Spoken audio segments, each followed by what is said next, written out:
प्रधानमंत्री नरेंद्र मोदी अपनी 5 देशों की 8 दिवसीय यात्रा पूरी करते हुए स्वदेश लौट आए हैं और इस यात्रा में पीएम मोदी जहां पर पहले घाना, फिर त्रिनिदाद और टोबैगो, उसके बाद अर्जेंटीना, फिर ब्राजील और फिर नामीबिया पहुंचे।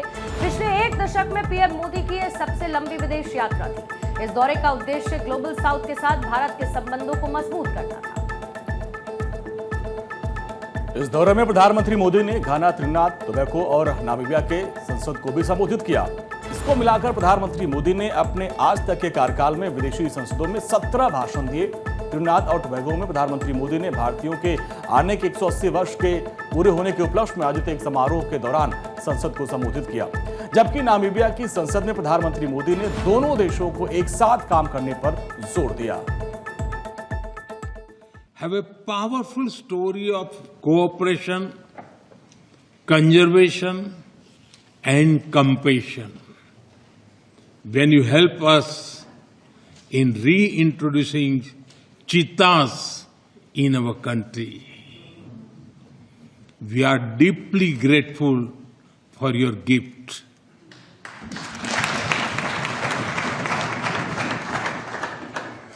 I had the privilege of releasing them into the Kuno National Park. They have sent a message for you. Inima Aishe Oili Nawa.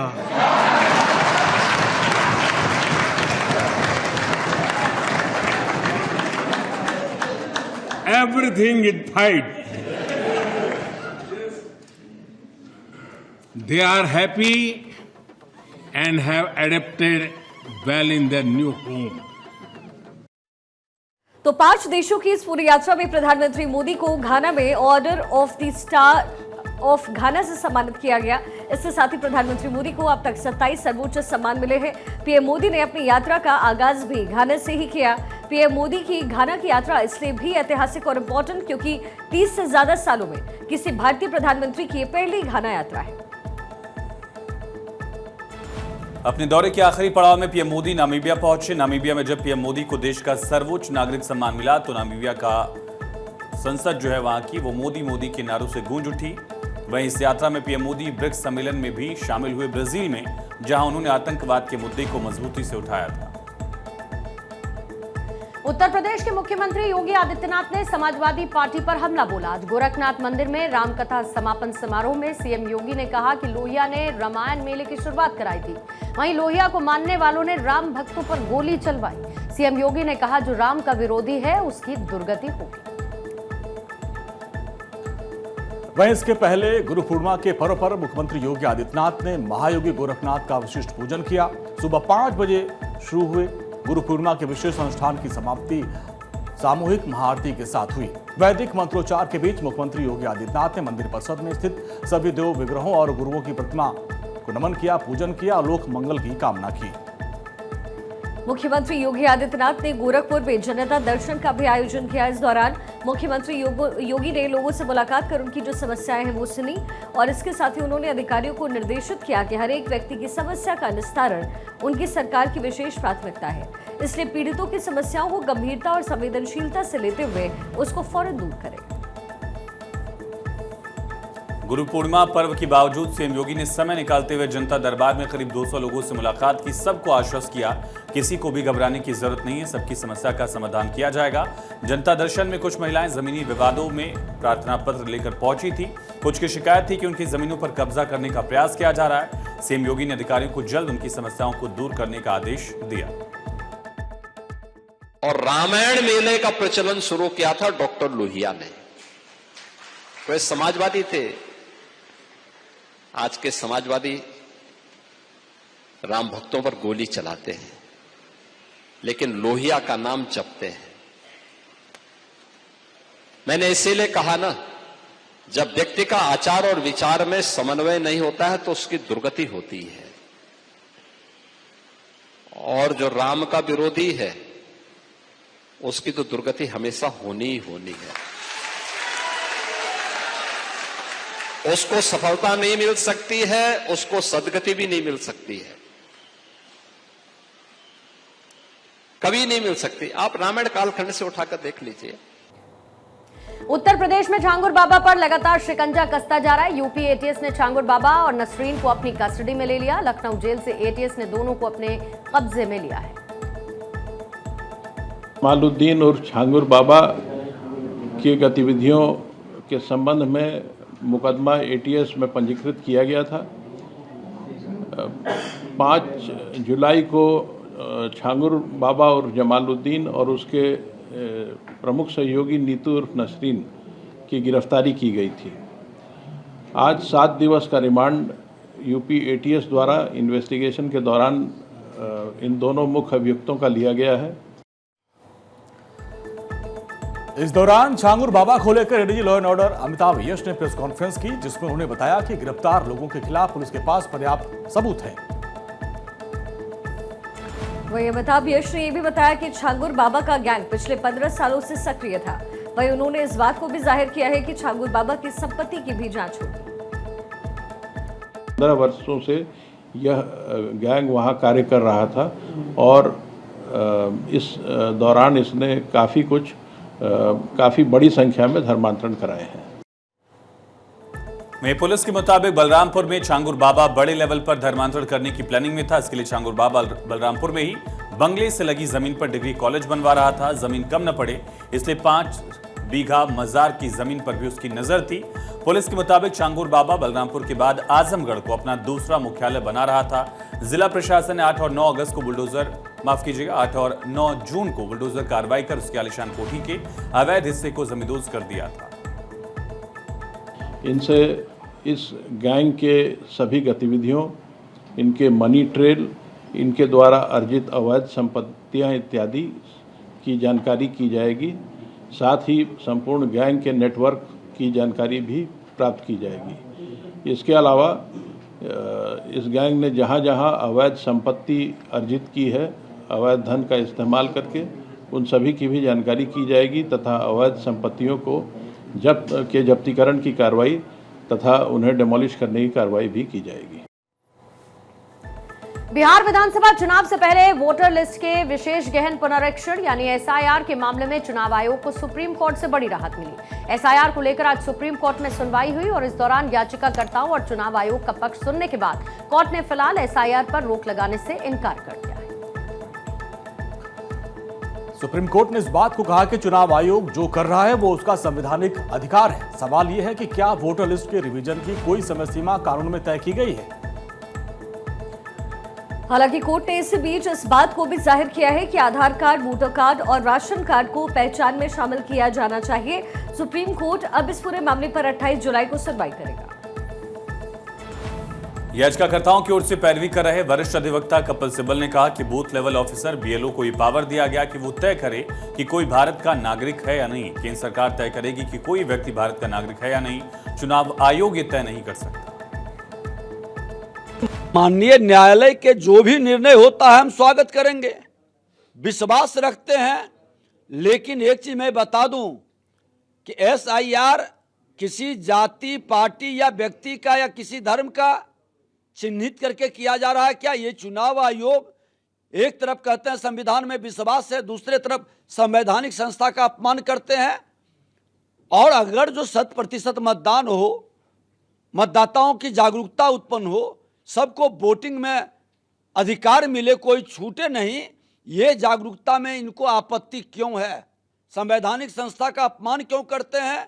ये दुखद दुर्भाग्यपूर्ण है। दिल्ली एनसीआर में आज भूकंप के तेज झटके महसूस किए गए। सुबह 9:04 पर भूकंप के झटके महसूस किए गए। रिक्टर स्केल पर भूकंप की तीव्रता 4.4 मापी गई। दिल्ली, नोएडा, गाजियाबाद में करीब 10 सेकंड तक ये झटके महसूस हुए। भूकंप का केंद्र दिल्ली से 51 किलोमीटर दूर हरियाणा के झज्जर में था। भूकंप का केंद्र बहुत ज्यादा पास होने की वजह से दिल्ली एनसीआर में बहुत तेज झटके महसूस किए गए। आलम यह हुआ कि भूकंप के तेज झटकों से लोगों में हड़कंप मच गया।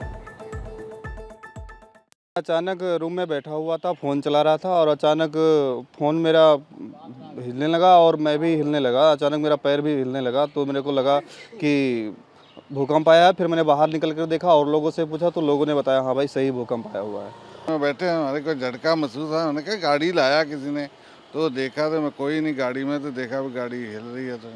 तो मैं गाड़ी में बैठा था जी, तो गाड़ी हिला। मैंने बाहर आके निकल के देखा तो गाड़ी में आसपास में तो कोई नहीं था, तो मैं समझ गया कि कुछ भूकंप का झटका लगा है। पूरा महसूस हुआ था, गाड़ी में बैठ के पूरा महसूस हुआ था। गाड़ी तेज हिली? हाँ, गाड़ी तेज।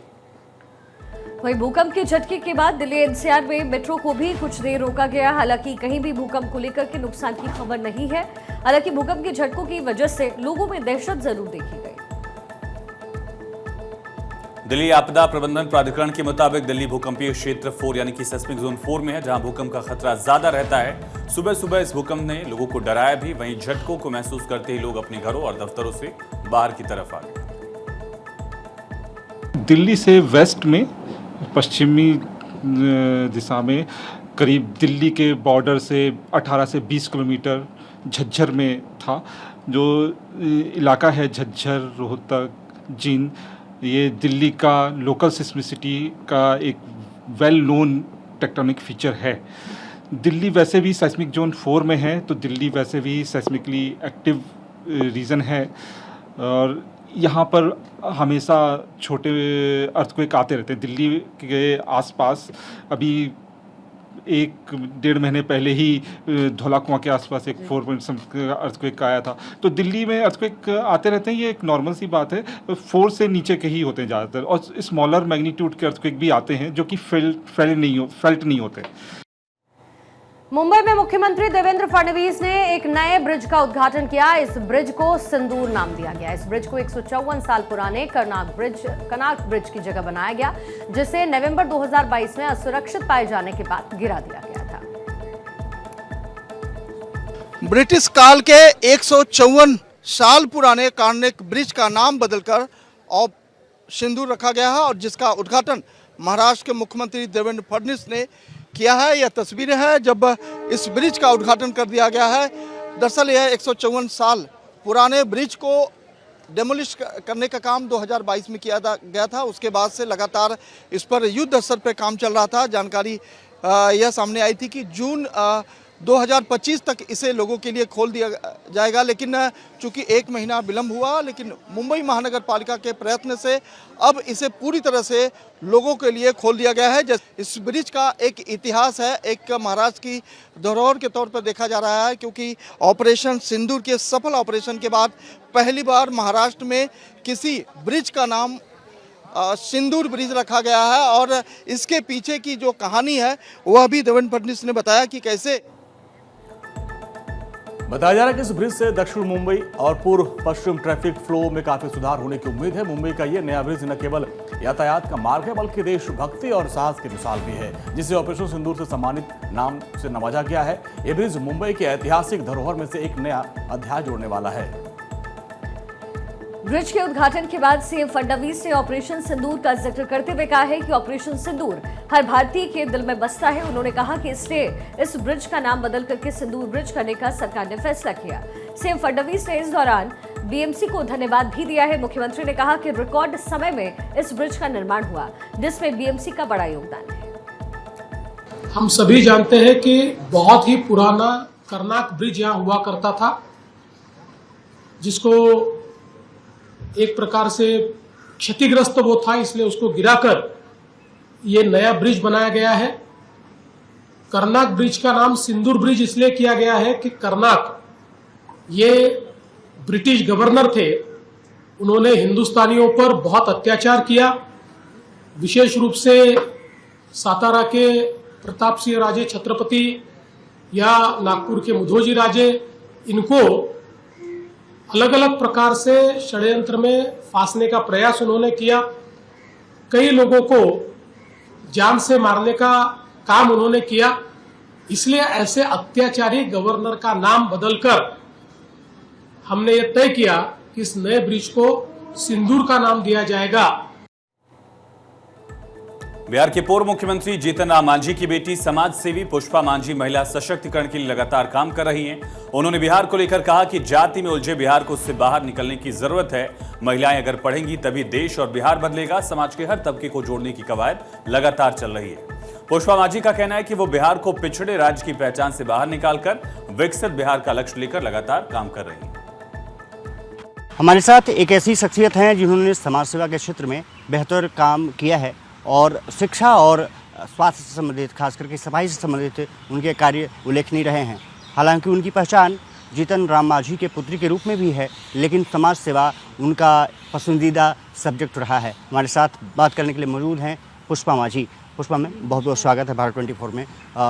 किस तरह से आप समाज सेवा क्षेत्र में आगे बढ़ रही हैं और ख़ास करके एजुकेशन क्षेत्र में, क्योंकि बिहार पिछड़ा इलाका रहा है, वहाँ पर किस तरह से आगे बात बढ़ाई जा सकती है? सबसे पहले तो मैं आपका धन्यवाद करती हूँ कि मुझे आपने मौका दिया है अपनी बातों को रखने का। मेरी दिली ख्वाहिश बचपन से ही रही है कि मैं कुछ करूँ अपने समाज के लिए। जहाँ से मैं बिलोंग करती हूँ, मैं बिहार से हूँ और बिहार में शिक्षा, बेरोजगारी और सफाई बहुत पीछे रहा है। तो मैं इन मुद्दों को लेकर के आगे आना चाहती हूँ और बरसों से मैं कोशिश कर रही हूँ। मैं लोगों में नवचेतना डालने का काम करती हूँ, गांव-गांव जाकर के लोगों को जागरूक करती हूँ और मेरा ये उद्देश्य रहा है। मैं ज़िंदगी में आगे भी इसी निर्णय पे कायम रहूँगी और इसी उद्देश्य को लेते हुए मैं जो बन पड़ता है मैं काम करूँगी। बिहार क्योंकि सफाई के मामले में प्रधानमंत्री जी ने जिस तरह से स्वच्छता अभियान शुरू किया प्रधानमंत्री बनने के बाद, लगता है कि उससे जागरूकता लोगों में बढ़ी है और जब आप फील्ड में जाते हैं तो कहीं ना कहीं उसका असर देखने को मिलता है। हालांकि जो आप जागरूकता फैला रही हैं उससे भी असर पड़ रहा है। जी बिल्कुल पड़ रहा है और अभी भी जागरूकता लाने की आवश्यकता है। लोग जागरूक हो गए हैं पर हमें कुछ और प्रयास करना है। कहीं कहीं लोग थोड़ा कम समझते हैं तो उन लोगों को समझाने की आवश्यकता और मैं